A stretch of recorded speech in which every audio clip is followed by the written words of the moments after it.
তাহলে আজকে কোনটা শুরু করুম? আজকে শুরু করুম বুঝানো যে যে আমাদের হিস্ট্রিতে new beginning cities and states. New beginning মানে নতুন করে যে সিটিজ এবং স্টেটসগুলো কীভাবে ডেভেলপড হতে শুরু করেছে, new beginning of cities and states.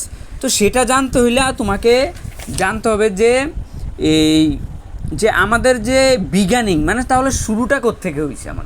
আমাদের যে কোনো কিছুর একটা আমাদের শুরু জানতে হবে, যে কোনো একটা হিস্ট্রি, যে আমাদের যে পাস্ট, আমরা যে পাস্ট থেকে প্রেজেন্টে এসেছি, সে যে হিস্ট্রিটা সেটা কিভাবে এসেছি। তো সেটা জানতে হলে তুমি হিস্ট্রিটাকে ফার্স্ট অফ অল দুটা ভাগে ভাগ করো। একটা হচ্ছে বিসিই আর আরেকটা হচ্ছে সিই।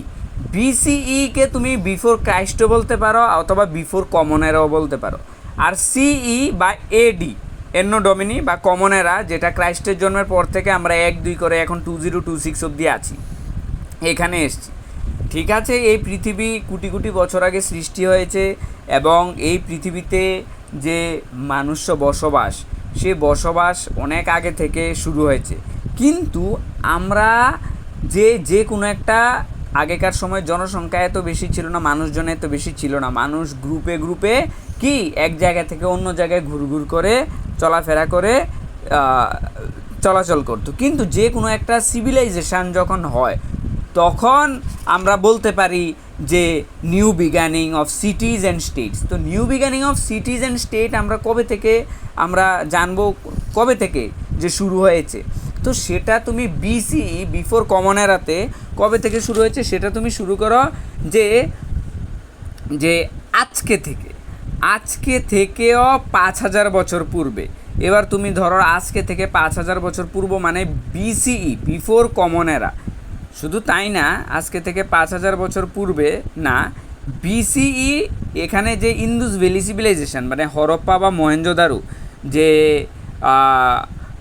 কিছুদিন আগে, আজকে থেকে প্রায় এই যে 70 বছর আগে, যখন মাটির নিচে খনন কার্যের ফলে এই যে রাখাল দাস বন্দ্যোপাধ্যায় যে হরপ্পা আর মহেঞ্জোদারো সভ্যতা, যে ইন্দুস ভ্যালি সিভিলাইজেশনটাকে খুঁজে পেয়েছিল, যখন সে রেল লাইনের জন্য গর্ত করে রাস্তা নির্মাণ করার জন্য কোনো একটা প্রজেক্ট নেওয়া হচ্ছিল, তখন খনন কার্যের ফলে একটা বিশাল এরিয়া ফাউন্ড হয়েছে। দেখা যাচ্ছে মাটির নিচে কিছু ইট হতে শুরু করে এরকম কিছু পাওয়া যাচ্ছে যেটা শেপ আছে। তখন সেই জায়গাটাকে খনন কার্য বন্ধ করে দেওয়া হয়েছে, এই বলে যে নিশ্চয়ই এখানে কিছু একটা পুরনো ঘর বাড়ি বা এরকম কিছু ছিল। তো এরকম যখন আস্তে আস্তে এটা খনন কার্য করতে করতে পাওয়া গেল যে একটা বিশাল সভ্যতা, সেটা হচ্ছে Indus valley civilization. Indus valley civilization তখনই কয় যেই সভ্যতা একটা বিশাল রিসোর্সে সুন্দরভাবে ইউজ করতে জানতে পারতো। তখনকার সময় ইন্দুস ভ্যালি সিভিলাইজেশন কপার থেকে শুরু করে ব্রোঞ্জ থেকে শুরু করে এই সমস্ত মেটালের ইউজেস তারা জানতে শিখেছে। এবং এই সমস্ত আমরা কিভাবে বুঝলাম, এই সমস্ত মাটির ঘুরে খনন কার্যের ফলে এগুলা পাওয়া গেছে। কিন্তু এক্স্যাক্ট কার্বন হিস্ট্রিয়ানরা কী করে, যে হিস্ট্রিয়ানরা খুঁজে বের করে আর কি, যে কার্বন বের করে যে কত বৎসর আগে। কিন্তু তারপরও সঠিকভাবে ঠিক বলা যায় না যে বিসিই কত সালে যে অ্যাকচুয়ালি এই সভ্যতাটা গ্রো করতে শুরু করেছিল। কেউ বলে যে বিসি 5000 থেকেও নাকি ইন্দুস ভ্যালি সিভিলাইজেশন হয়তো গ্রো করতে শুরু করেছিল। কিন্তু আস্তে আস্তে সময় অতিবাহিত হতে এখন আমরা প্রুভলি যে ইন্দুস ভ্যালি সিভিলাইজেশনের যে কারেক্ট টাইমিংটা সেটা পেয়েছি 2600 মানে 2600 থেকে 1900 বিসি, 2600 থেকে 1900 বিসি কমন এরা। আর সেটা এখন থেকে হিসাব করলে আজকে থেকে 5000 বছর আগে। সো তখন থেকে নতুন করে বিগানিং হয়েছে, শুরু হয়েছে। কিসের শুরু হয়েছে? শহর এবং স্টেটস, রাজ্য এবং শহর, সেটা গড়তে শুরু হয়েছে। কিন্তু তারপরে কি হয়েছে, এই যে ইন্দাস ভ্যালি সিভিলাইজেশনের পরে আমরা যে পেলাম যে ভেদিক পিরিয়ডটাকেও দুটা ভাগে ভাগ করা হয়েছে। একটা আর্লি ভেদিকটাকে ধরা হয় যে 1500 to 1000। তো 1500 to 1000 ধরলে আজকে থেকে প্রায় 3500 বছর আগে, আজকে তো 2026, আজকে থেকে 3500 বছর আগে আর্লি ভেদিক পিরিয়ডটা শুরু হয়েছে। এবার ভেদিক পিরিয়ডটাও তো অনেক দিন ছিল, যখন একটা রুলার যখন রুল করতে থাকে, সেটাই তো 100 বছরে কত রুলার চেঞ্জেস হয়ে যায়। আর সেই ইন্দুস ভ্যালি সিভিলাইজেশন বলো বা ভেদিক পিরিয়ড বলো, কত পর্যায়, কত ধাপ। তো ভেদিক পিরিয়ড প্রথমে ছিল ইন্দুস ভ্যালি সিভিলাইজেশন, তারপরে মনে রাখো ভেদিক পিরিয়ড। এবার আস্তে আস্তে আজকের যে আমাদের টপিক, ভেদিক পিরিয়ড থেকে আস্তে আস্তে শুরু হয়েছে আমাদের জনপদা আর মহাজনপদা।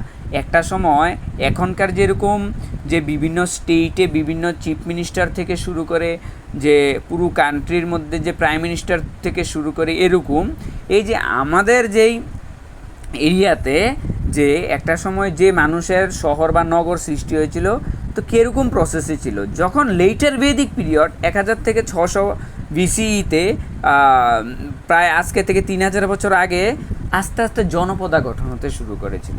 জনপদা মানে কি, যে একটা গোষ্ঠী একটা এরিয়াতে অল্প কয়েকজন মিলে যারা বসবাস করত, তখন এই এরিয়াতে ওরা থাকতো। ওই এরিয়ার মধ্যে ওরা, যে তোমাকে যদি কারেক্ট ডেফিনেশন বলি, যে earliest territorials and political units in ancient India emerge during later Vedic period. বললাম না, লেটার ভেদিক পিরিয়ডে আস্তে আস্তে যখন একটা গোষ্ঠী এক জায়গায় থাকতে শুরু করলো, তখন কি সৃষ্টি হলো, জনপদের তৈরি হলো, সেটাকে বলা হয় জনপদা।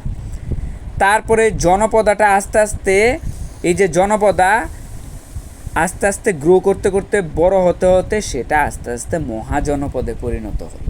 ঠিক আছে, মানুষের জনসংখ্যাও বাড়ছে। মহাজনপদার টাইমিং হচ্ছে 600 to 400 BCE, আর জনপদা হচ্ছে 1000 to 600 BCE। এই সময়ে যে আমাদের যে বুদ্ধিস্ট থেকে শুরু করে, যে জৈনস থেকে শুরু করে, তারপরে আদি গুরু শঙ্করাচার্য থেকে শুরু করে, এই সমস্ত আদি গুরু থেকে শুরু করে ওনারা ওনারার যে অবদান ওরা রেখে গেছে, যে বিভিন্ন টেক্সট থেকে শুরু করে, বিভিন্ন যে বৈদিক যে লিটারেচার থেকে শুরু করে, বিভিন্ন যে পার্টগুলা ওরা দিয়ে গেছে আমাদের।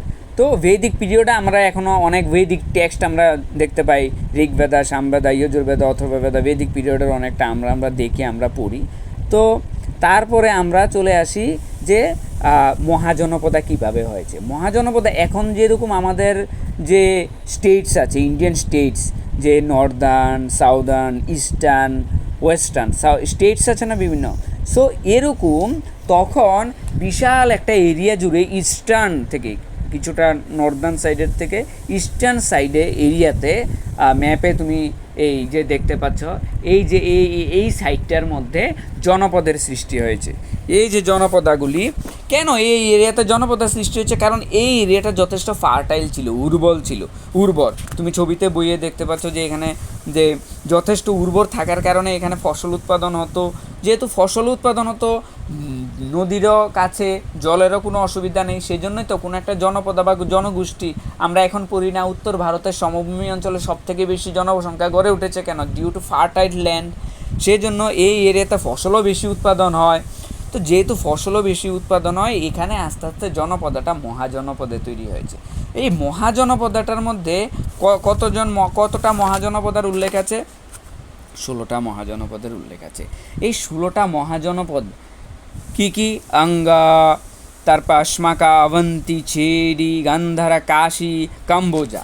তারপরে মনে করো না, এগুলো এখনকার স্টেট: কৌশালা, কুরু, মগধা, মল্লা, মৎস্য, পাঞ্চালা, সুরসেনা, ভাজ্জি আর বাদশাহ। এই প্রত্যেকটা দেখো না, এখনকার এই যে মৎস্য কোথায়? এখনকার রাজস্থানের যে জয়পুর। তারপরে মগধা যেখানে যে গ্রেট সবথেকে, যে 16 মহাজনপদের মধ্যে যে সবথেকে যে স্ট্রংগেস্ট ছিল মগধা। এই মগধায় অনেক কিং মগধা যে রুল করেছিল। মগধার মধ্যে সবথেকে স্ট্রংগেস্ট রুলারশিপ এই মগধাতে ছিল, যেটা বিহারে অবস্থিত। একটা সময় এই যে বিহার বর্তমানে বিহার থেকে এত বেশি পরিমাণ নলেজেবল পাওয়া যায়। কিভাবে পাওয়া যায়? কারণ একটা সময় পড়াশোনা থেকে শুরু করে সমস্ত কিছু শিকড় এই বিহার থেকে শুরু হয়েছে। মগধা, যে পাটলিপুত্র, এই যে ইংরেজরাও যে ভারতে এসেছিল প্রথম, এই এরিয়াতে এসে ওরা আস্তে আস্তে স্থাপন করতে শুরু করেছে। কেন? এখানেই দেখতে পেয়েছে, এখানেই সমস্ত কিছুর উৎস। সেটা তো অনেক পরে, বিজ্ঞানিক তো অনেক আগে হয়েছে। আর এটা তো হচ্ছে অনেক পরে, সেটা আমরা পরের যে যখন চ্যাপ্টারে যাব তখন আমরা পড়ব যে কিভাবে যে নিউ হিস্ট্রি যখন পড়ব সেটা আবার কয়েকটা ভাগে ভাগ করা হয়েছে, যে মডার্ন হিস্ট্রি, ব্রিটিশিয়ান হিস্ট্রি থেকে শুরু করে, তখন আবার হিস্ট্রিকে আলাদা কয়েকটা ভাগে ভাগ করা হয়েছে, সেটা আমরা আলাদাভাবে পড়বো। তো এখন আজকে আমরা যেটা জানার হচ্ছে গিয়ে সেটা হচ্ছে গিয়ে আমরা জানবো যে জনপদা আর মহাজনপদা। জনপদা তো বুঝতে পেরেছ যে মহাজনপদা থেকে ছোট, আর মহাজনপদাটা কি বড়। তো মহাজনপদার মধ্যে কি, মহাজনপদা সম্পর্কে আমরা যদি আরও একটু, যে এখানে ছবিতে দেখো প্রত্যেকটা যে জনপদের এরিয়ার কি আছে, প্রত্যেকটা জনপদের এরিয়ার আবার আলাদা আলাদা করে যে শহর বা আলাদা আলাদা করে দেওয়া আছে জনপদার, বুঝতে পারছো নি? জনপদার যে আলাদা আলাদা করে দেওয়া আছে। আচ্ছা, তো আমরা এখানে এই ডিটেলসে জনপদার সম্পর্কে আলোচনা আছে, কি আছে মহাজনপদা সম্পর্কে কি বলেছে, যে the janapadas grew a trade network, expanded and connected them. By the 8th or 7th centuries BC, some of these early states had marched together. আস্তে আস্তে এগুলা জনপদাগুলা মার্চ টুগেদার, একত্রিত হয়েছে, বিগার ইউনিট, বড় ইউনিট তৈরি হয়েছে। বড় ইউনিটটাকে বলা হচ্ছে মহাজনপদাস।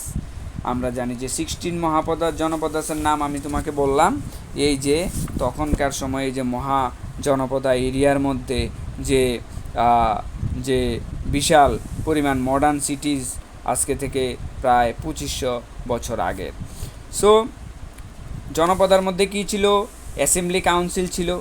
যেই অ্যাসেম্বলি কাউন্সিল ছিল জনপদার, সেই অ্যাসেম্বলি কাউন্সিলকে বলা হতো সভা এবং সমিতি। যে অ্যাসেম্বলি কাউন্সিলরকে কি বলা হতো, সভা এবং সমিতি। এই এখন আমরা বিভিন্ন সভা সমিতির নাম শুনতে পাই। তারপর in their political system the mahajanapada expanded the basic principle to janapada somewhere effect monarchies in the sense of raja system. তখনকার সময় কী সিস্টেম ছিল আমরা জানি, পরবর্তী সময়েও আমাদের অনেক রাজার সিস্টেম আমরা পেয়েছি। আস্তে আস্তে মহাজনপদা থেকে গ্রো করতে করতে আমরা যে আমাদের ভারতে মৌরিয়া যে কমন এরাটা পরবর্তী ক্লাসে আমরা পরবর্তী হিস্ট্রিতে জানবো। আগে এখন যে বিসিইর যে জনপদা এবং মহাজনপদার, এর মধ্যে থেকে দুটা মহাজনপদা যে মাল্লা আর ভাজ্জি ডিফারেন্ট সিস্টেম আছিল। ওইখানে সিস্টেম আছিল সবার সমিতির সিস্টেম আছিল, ঠিক আছে। তারপরে থ্রু ডিসকাশান, আবার এই যে সুরজ জনপদার মধ্যে কিছু আবার রাজাদের দ্বারা পরিচালিত হতো, আবার কিছু গণ দ্বারা মানে জনগণের দ্বারাও পরিচালিত কিছু মহাজনপদা ছিল। তখন এরকম সিস্টেম ছিল। সো কিছু ডেমোক্রেটিক ছিল, Assembly's and also major decisions, এগুলা স্কলার্স থেকে শুরু করে বিভিন্নরা নিত আর কি। সো এই হচ্ছে জনপদা আর মহাজনপদার যে বিষয়টা, কিভাবে মহাজনপদা, ছবিতেই দেখো যে আমরা বাদশাহ মহাজনপদা, এই যে মহাজনপদার এরিয়াতে যে আর্কিটেকচার এখানে ছবির মাধ্যমে আমরা দেখতে পাচ্ছি। তারপরে এরপরে যে আমাদের আরও মোর ইনোভেশান, আর আস্তে আস্তে আরও ইনোভেশান, অনেক আবিষ্কার পরবর্তী সময় মহাজনপদার থেকে শুরু হয়েছে। মহাজনপদার এরিয়ার সময় কিন্তু তখন নিজের ওন কয়েন ছিল, নিজেদের মুদ্রা ছিল। এই mahajanapada issued its own coins, but coins from neighbouring regions were used as well as exchange and trade. তখন ব্যবসা করার জন্য তখন থেকে কয়েন শুরু হয়েছে। কয়েন মানে মুদ্রা। এখন যেরকম আরবিআই, আমাদের রিজার্ভ ব্যাঙ্ক অফ ইন্ডিয়া আমাদের অর্থ টাকা পয়সার মুদ্রা বের করে, তখন জনপদার সময় তখন কি ছিল, ব্রোঞ্জ, গোল্ড থেকে শুরু করে সিলভার থেকে শুরু করে বিভিন্ন রকমের কয়েন। এই কয়েনের মাধ্যমে কি করতো তারা, যে গুডস মালপত্র যে আমদানি রপ্তানি করতো সেটা কয়েন্সের মাধ্যমে হতো। গোল্ড কয়েন ছিল, তারপরে গোল্ড কয়েন দেওয়া হতো বা ব্রোঞ্জ কয়েন দেওয়া হতো। এটা ডিপেন্ড করে যে গুডস মালপত্রগুলা কীরকম কতটা পরিমাণ আছে। তখন এই ব্রোঞ্জ, কপার থেকে শুরু করে এই সমস্ত কিছু ইউজের শুরু হয়েছে। তো এই যে জনপদা আর মহাজনপদা এইভাবে আস্তে আস্তে এক্সপ্যান্ড হতে হতে 16th সেঞ্চুরি পরবর্তী সময় আমরা এইভাবে বিজ্ঞানিং হয়েছে, এইভাবে যে কোনো একটা শহর বা যে কোনো একটা নগরের শুরু হয়েছে। দেখো এখানে ছবিতে দেখা যাচ্ছে যে বিসিই সেই কবে থেকে শুরু হয়েছে। আস্তে আস্তে জনপদা শুরু হয়েছিল, যে 1200 to 800 ছবিতে দেখা যাচ্ছে। মাঝখানে জনপদার মাঝখানে আবার মহাজনপদা শুরু হতে শুরু করেছে, আস্তে মহাজনপদা শুরু করেছে, এবং আস্তে আস্তে কিংডমশিপ, যে কিভাবে বিভিন্ন প্রদেশে বিভিন্ন রাজা, এক রাজা আবার আরেক রাজাকে পরাজিত করে সেই এরিয়াটাকে দখল করে নিত। সেই রাজা যদি, যেই রাজা পরাস্ত করেছে সেই রাজার বশ্যতা স্বীকার করে নিত, তখন আবার তাকে ওই এরিয়া দিয়ে দেওয়া হতো, যে তুমি আমার এরিয়াতে থাকবে, কিন্তু তুমি এই এরিয়াটা তুমি দেখবে, কিন্তু এটা আমার, আমি জিতেছি, কিন্তু তুমি এখন দেখাশোনা করো। এইভাবে কিংডমশিপ ছিল আর কি আমাদের ইন্ডিয়ান হিস্ট্রিতে। তো এই হিস্ট্রি আমরা আজকে জানলাম।